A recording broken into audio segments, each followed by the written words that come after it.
나는 이렇게 담백하게 먹으니까 평생 건강할 줄 알았지. 진료실에서 제가 가장 자주 듣는 말 중 하나입니다. 그런데 이상하지 않으세요?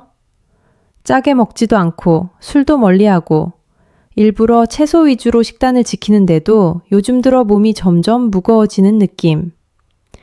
아침에 눈을 뜨면 개운하지 않고 다리는 물이 찬 것처럼 묵직하며 밤에는 2번, 3번씩 화장실에 가느라 잠이 끊깁니다.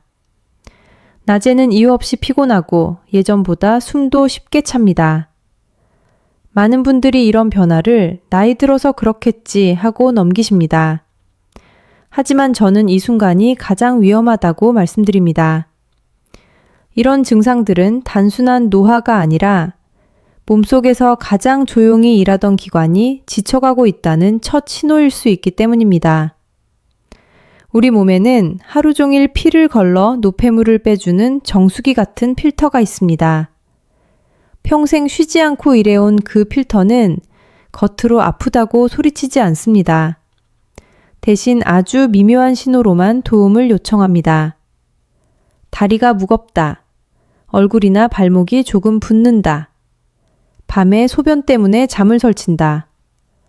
이 작은 변화들이 반복된다면 이미 필터의 힘은 예전 같지 않을 가능성이 큽니다. 더 무서운 사실은 많은 분들이 깨끗하게 먹고 있다는 확신 때문에 이 신호를 더 오래 무시한다는 점입니다. 특히 몸에 좋다고 믿어온 몇 가지 채소들이 나이가 들며 약해진 필터에는 오히려 과한 부담이 될 수 있다는 사실은 거의 알려지지 않았습니다. 오늘 이 영상에서는 바로 그 이야기를 하려고 합니다. 왜 건강하다고 믿은 식습관이 오히려 몸을 지치게 만드는지, 그리고 아주 작은 선택만 바꿔도 몸이 훨씬 가벼워질 수 있는 이유를 말입니다. 이 이야기는 겁을 주기 위함이 아니라 지금이라도 충분히 방향을 바꿀 수 있다는 희망을 전하기 위한 것입니다. 제가 이 이야기를 꼭 드리고 싶었던 이유는 너무 많은 분들이 같은 과정을 반복해서 겪기 때문입니다. 선생님, 저는 약도 거의 안 먹고 채소만 먹고 살았어요. 이런 말씀을 하시는 분들 중 상당수가 이미 검사 결과에서 예상보다 많이 떨어진 수치를 마주합니다. 특히 50대 후반 이후에는 몸의 회복 속도보다 소모 속도가 더 빨라집니다. 젊을 때는 같은 식습관이라도 큰 문제가 없었지만 이제는 아주 작은 과부하도 그대로 쌓이게 됩니다. 제가 오랫동안 기억하는 한 분이 있습니다. 서울 근교에 사시던 정민수 어르신 이야기입니다. 새벽마다 공원을 걷고 밥은 항상 작은 그릇에 담아 드시고 나물과 데친 채소를 즐기던 분이셨습니다. 술도 담배도 전혀 하지 않으셨고 가족들 모두 아버지는 걱정할 게 없다고 말하던 분이었죠. 그런데 어느 날부터 2 다리가 돌처럼 무겁고 발목이 부어 신발이 잘 맞지 않기 시작했습니다. 소변은 탁해지고 숨은 평소보다 훨씬 가빠졌습니다. 병원에 오셔서 검사를 해보니 이미 기능이 크게 떨어진 상태였습니다. 가족분들은 믿기지 않는다는 표정이었죠. 그렇게 절제된 생활을 했는데 왜 이런 결과가 나왔는지 이해할 수 없다고 하셨습니다. 그래서 제가 식단을 하나하나 다시 여쭤봤습니다. 그때 공통점이 보였습니다. 어르신은 해독에 좋다, 몸을 깨끗하게 한다고 알려진 채소들을 거의 매일 그리고 한 번에 많이 드시고 계셨습니다. 그 채소들이 나쁜 것은 아니었습니다. 문제는 나이 들며 약해진 몸이 그것을 감당할 수 없었다는 점이었습니다. 정민수 어르신의 사례는 결코 특별하지 않습니다. 비슷한 증상을 가진 분들이 연이어 저를 찾아왔고 공통된 질문을 하셨습니다.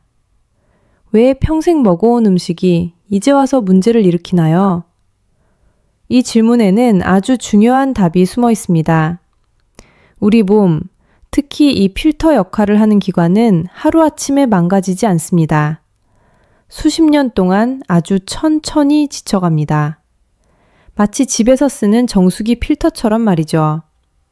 새 필터일 때는 어떤 물이 들어와도 거뜬하지만 오래 쓰다 보면 같은 양의 물도 부담이 됩니다.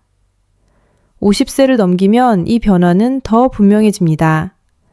혈액을 거르는 속도는 자연스럽게 느려지고 노폐물을 처리하는 능력도 예전 같지 않습니다. 그런데 우리는 여전히 젊을 때와 똑같이 먹습니다. 몸에 좋다는 이유 하나로 양과 빈도를 조절하지 않은 채 말입니다. 그 결과 처음에는 가벼운 부종이나 피로로 나타나다가 어느 순간부터는 밤잠을 깨우고 일상을 무겁게 만듭니다. 더 안타까운 점은 이런 변화가 통증으로 바로 나타나지 않는다는 것입니다. 아프지 않으니 괜찮다고 생각합니다. 하지만 조용히 기능이 떨어지는 동안 몸은 이미 한계를 향해 가고 있습니다. 저는 이 시점에서 방향을 바꾸는 것이 무엇보다 중요하다고 말씀드립니다. 아직은 늦지 않았기 때문입니다. 지금부터라도 어떤 채소가 부담이 되는지, 왜 그런지 이해하면 같은 실수를 반복하지 않을 수 있습니다. 가장 먼저 말씀드리고 싶은 채소는 많은 분들이 매일같이 드시는 시금치입니다. 시금치는 철분이 풍부하고 피를 맑게 한다는 이미지 때문에 특히 중장년층에서 사랑받는 채소죠. 그런데 시금치에는 옥살레이트라는 성분이 매우 많이 들어 있습니다. 이 성분은 몸속에서 칼슘과 만나면 작은 결정체를 만드는데 젊고 기능이 좋은 몸에서는 소변으로 쉽게 빠져나갑니다. 하지만 나이가 들면서 여과 능력이 떨어지면 이 결정들이 조금씩 남아 쌓이기 시작합니다. 제가 진료했던 수원의 이수민 어르신은 매일 아침 큰 그릇에 데친 시금치를 드셨습니다. 채소는 많이 먹을수록 좋다는 말을 굳게 믿으셨죠. 그런데 몇 달이 지나자 허리가 묵직하게 아프고 소변 볼 때 따끔거리는 느낌이 생기기 시작했습니다. 검사 결과 이미 작은 결석이 형성되고 있었습니다. 본인은 건강을 위해 선택한 식단이었지만 몸은 그 양과 빈도를 감당하지 못하고 있었던 겁니다. 시금치가 나쁜 채소라는 뜻은 아닙니다. 문제는 매일 그리고 많은 양입니다. 특히 데친 물까지 함께 섭취하면 옥살레이트 섭취량은 더 늘어납니다. 이 시점에서 중요한 건 좋다와 나에게 맞다는 다를 수 있다는 사실입니다. 몸이 예전 같지 않다면 선택도 달라져야 합니다. 다음으로 꼭 짚고 넘어가야 할 채소는 케일입니다. 요즘은 건강을 위해 아침마다 케일 스무디를 드시는 분들이 정말 많습니다. 갈아서 마시면 흡수가 잘 된다는 말 한 번쯤 들어보셨을 겁니다. 하지만 이 습관이 중장년 이후에는 전혀 다른 결과를 만들 수 있습니다. 케일에는 칼륨이 매우 풍부합니다. 칼륨은 몸에 꼭 필요한 미네랄이지만 문제는 과다입니다. 광주에 사는 김태연 어르신은 60대 중반으로 혈압약을 드시며 비교적 건강을 잘 관리하고 계셨습니다.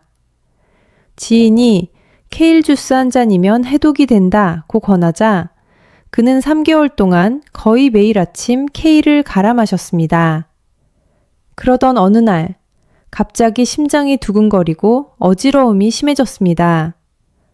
병원 검사 결과 혈액 속 칼륨 수치가 위험 수준까지 올라가 있었습니다.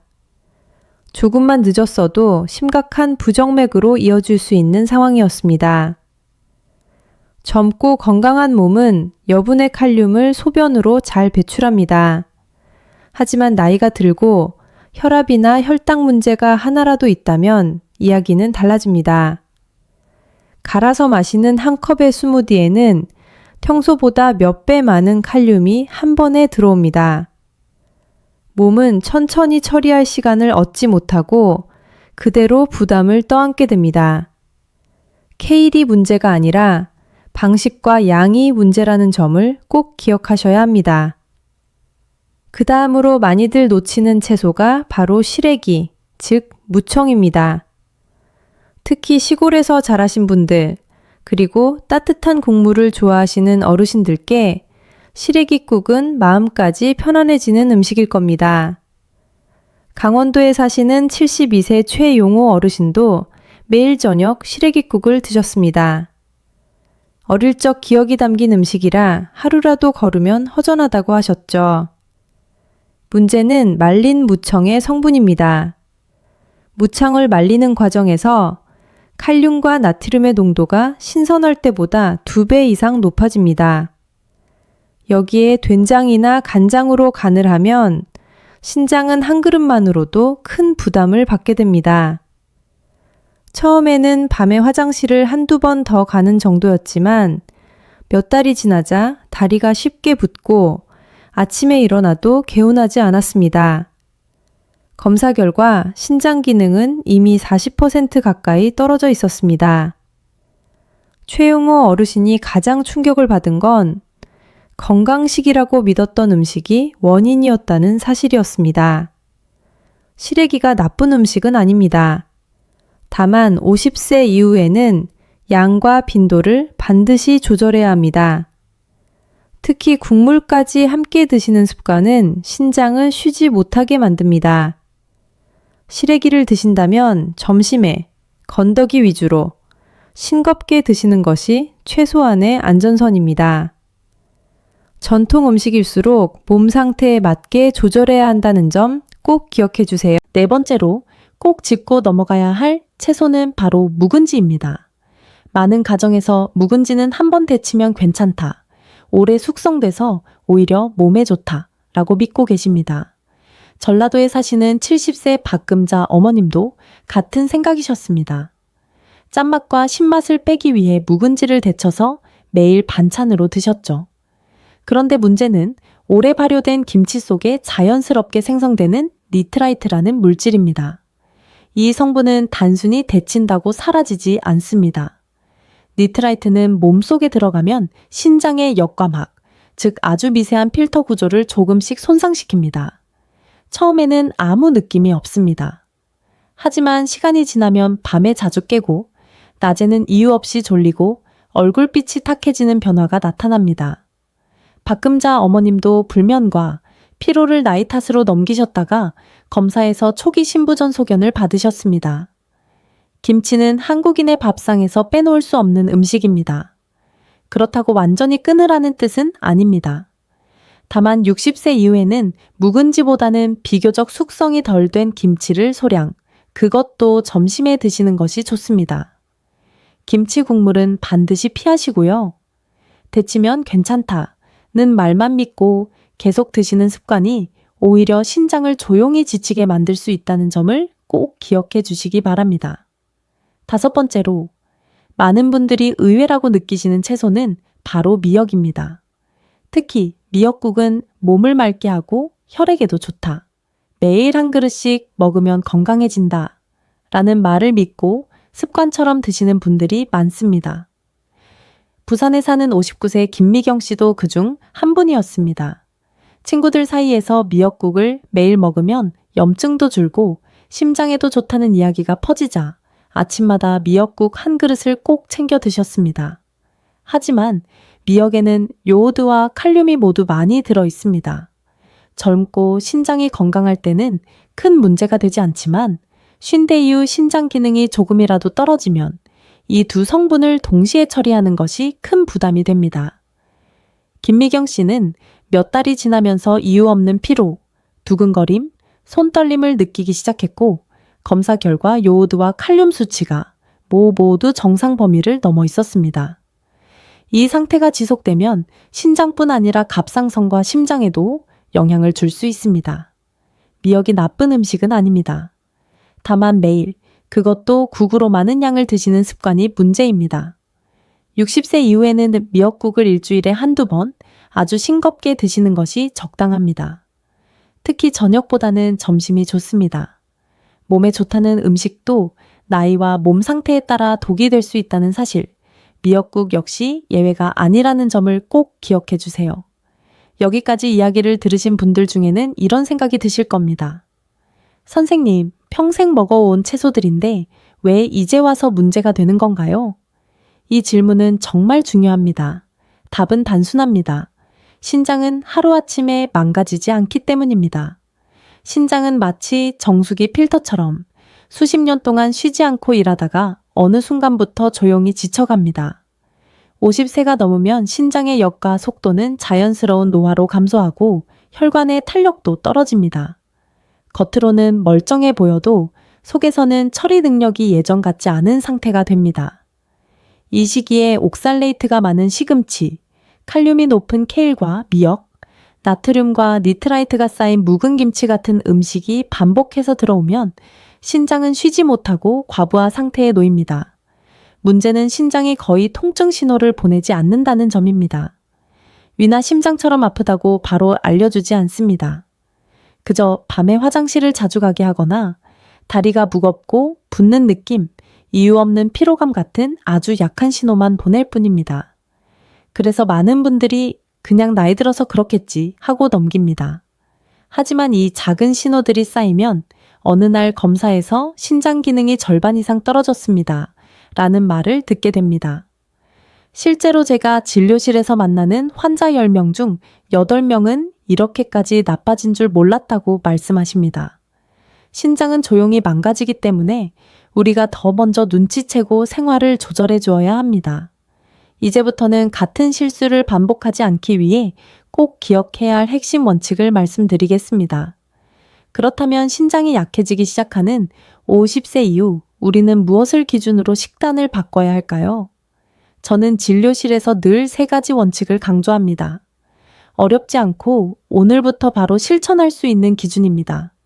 첫째는 많이 먹는 채소가 아니라 신장이 처리하기 쉬운 채소를 선택하는 것입니다.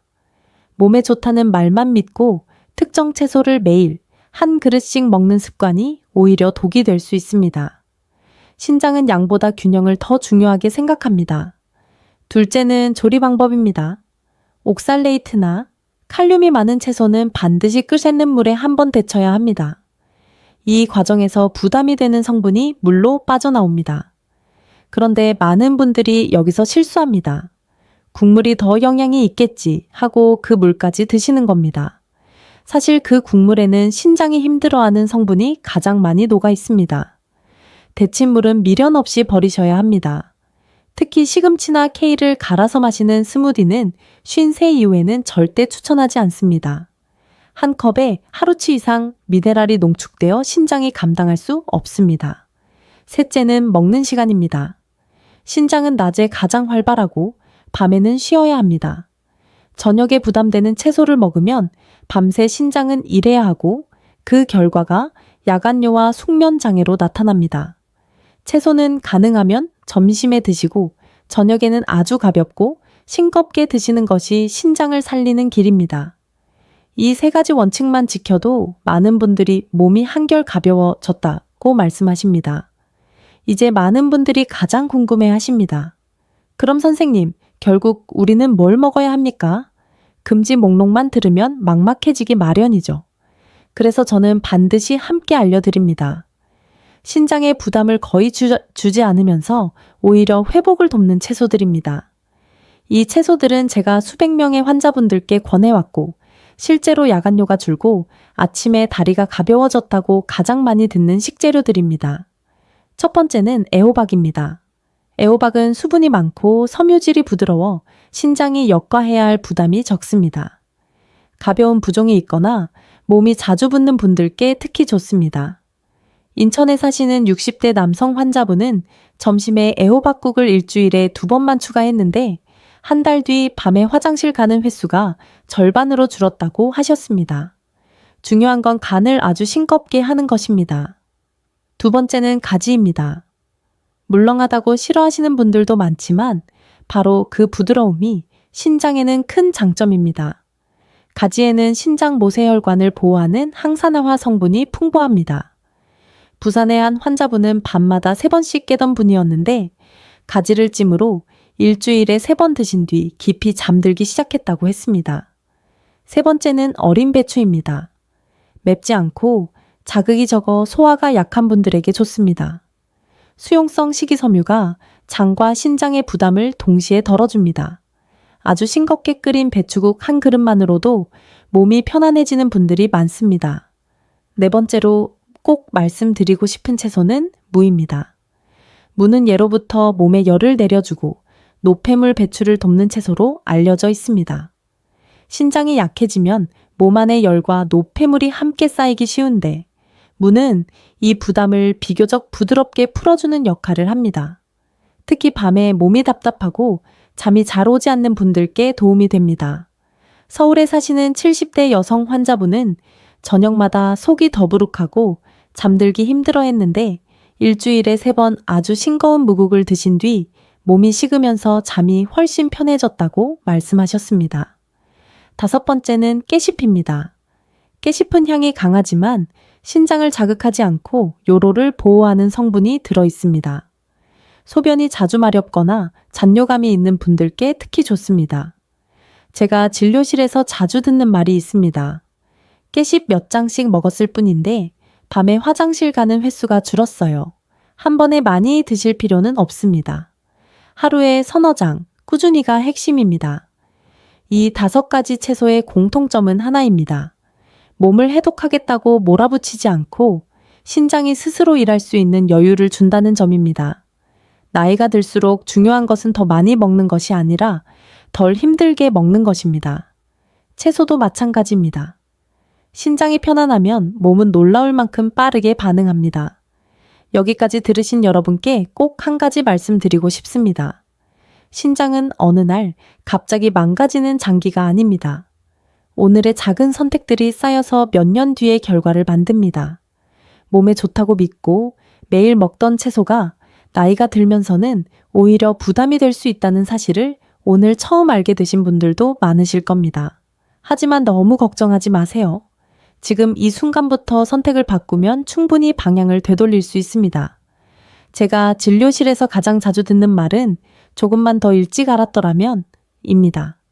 그래서 이 영상이 더 의미가 있습니다. 아직 크게 아프지 않을 때 투석이라는 단어가 현실이 되기 전에 멈출 수 있기 때문입니다. 오늘 말씀드린 것처럼 채소를 줄이라는 뜻이 아닙니다.